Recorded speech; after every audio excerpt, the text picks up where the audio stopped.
Welcome back to my class. We have Igbo language. Our topic today says, learn borrowed language in Igbo. Say it again, class. Learn borrowed language in Igbo. We are going to look into some of the borrowed languages Igbos use.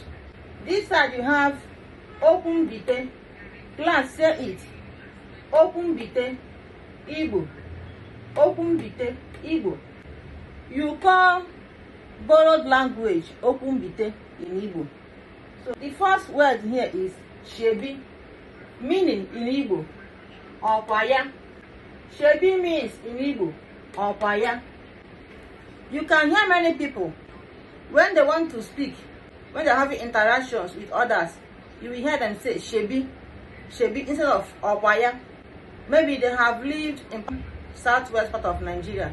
Maybe they have lived in Yoruba land, in another place. So they have journeyed to another people's land. They learned their own language, using them during their conversation in Igbo. Instead of using Igbo language or kwaya, they will say shebi, shebi. So you have learned that shebi means okwaya in Igbo ta. Kanda, akpụkpọ. Kanda in Igbo means akpụkpọ. You have seen that now in Igbo land, when you say akpụkpọ, some people may be thinking that you are referring to the ones they used to do local drums. That is akpụkpọ. Not knowing that you are mentioning kanda. That is the one they call kanda.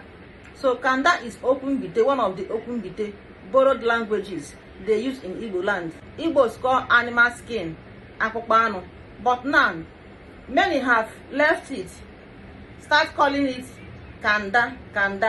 Kanda is a borrowed language. Ogun, Amadioha. Ogun, Amadioha. Amadioha is a shrine, it's a powerful shrine, and Igbos believe in it very well. Amadioha is not weak in anger, unlike other shrines. So many people, they left calling Amadioha, that is the Igbo's shrine. They left it and be calling Ogun. Ogipayu. They have Makachi, Aje, Makachi. So many are using this word Aje instead of Makachi. When you are having conversation with anybody, instead of you using Makachi, that is that you are telling the truth or that you mean what you are saying. Many we leave Makachi, this one being Igbo language, and start using this Aje, a borrowed language.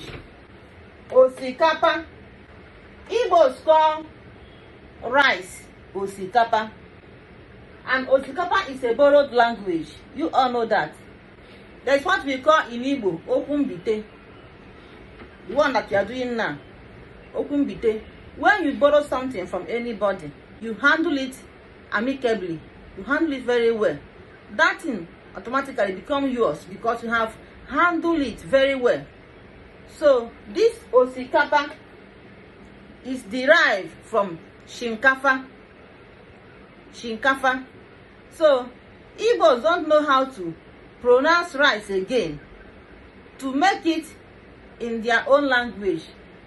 So from that shinkafa, they call rice osikapa.